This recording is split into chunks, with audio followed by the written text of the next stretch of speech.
তাদের জন্য যাদের বাসা বাড়িতে গ্যাস ব্যবহার করেন। এবং অনেকেই দেখা যাচ্ছে এক বোতল গ্যাস দিয়ে সামান্য টুকিটাকি রান্না বান্না করেন। অনেকে অসুস্থ থাকার ফলেও মাঝে মাঝে গ্যাসে রান্না করবে ভেবে গ্যাসের বোতলটা অনেক দিন বাড়িতে রেখে দেয়। তো যারা অনেক দিন বাড়িতে গ্যাসের বোতল রেখে দেন, তো তাদের জন্য একটা সতর্কতা আছে।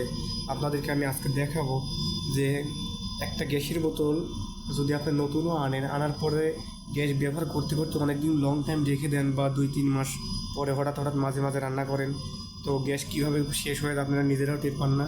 এবং কি কি ক্ষতি হতে পারে তো আপনারা এই ভিডিওতে দেখেন যে কি সমস্যা হয় আর গ্যাস কেমনে বাড়ায়, আর গ্যাস কি করলে গ্যাস বের হবে না। তো সেটা আপনাদেরকে আমি দেখাবো যে গ্যাস বাড়ানো কি কি সমস্যা এবং কি কি সমাধান আছে। যে পাত্রের ভিতরে প্রেশার থাকে তো সেগুলো চেক করার সহজ একটা পদ্ধতি হচ্ছে বোতলের ভেতরে সামান্য পরিমাণে হুইলের গুঁড়া প্লাস পানি নিয়ে কিছুক্ষণ ঝাঁকাঝাঁকির পরে ফেনা হবে। তো এই ফেনা দেওয়ার পরে আপনারা বোতলের মুখের উপরে ফেনা আলতো করে রেখে দিবেন। যদি বুদবুদ সৃষ্টি হয় বা বুদবুদ তৈরি হয় তাতে বুঝবেন যে এই গ্যাসগুলা কোনো না কোনোভাবে লিকেজ হচ্ছে। তো আর কোনো পদ্ধতি নাই, এইটাই সহজ পদ্ধতি, এটা সবাই করতে পারবেন, ছোট বড় সবাই খাইতে পারবেন। তো এই পদ্ধতি খুব সহজে দেখা যায় যে কী পরিমাণে গ্যাস বের হচ্ছে। দেখেন এখানে বুদবুদ উঠতেছে, সামান্য পরিমাণে লিক আছে। এখানে যদি রেগুলেটরটা ভালো থাকে তো সেক্ষেত্রে এখানে রেগুলেটর লাগিয়ে রাখাই একবারে সর্বোচ্চ নিরাপদ।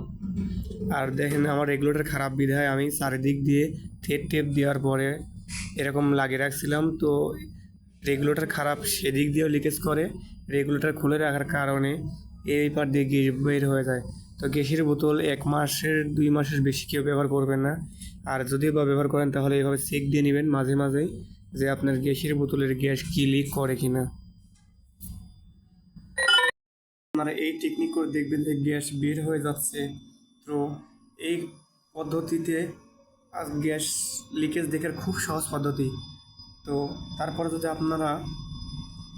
যদি দেখেন আপনাদের গ্যাস তুলনামূলক অনেক বেশি আছে বা অর্ধেক আছে বা 2-4-5-7 দিনে শেষ হবে না, তো দ্রুতই আপনারা তাড়াতাড়ি করে গ্যাসগুলো শেষ করেন।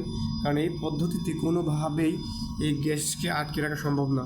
তবে একটা পদ্ধতি খুব ভালো, সেটা হচ্ছে আপনার গ্যাসের রেগুলেটরটা যদি ভালো থাকে সেক্ষেত্রে রেগুলেটরটা লাগিয়ে রাখতে পারেন।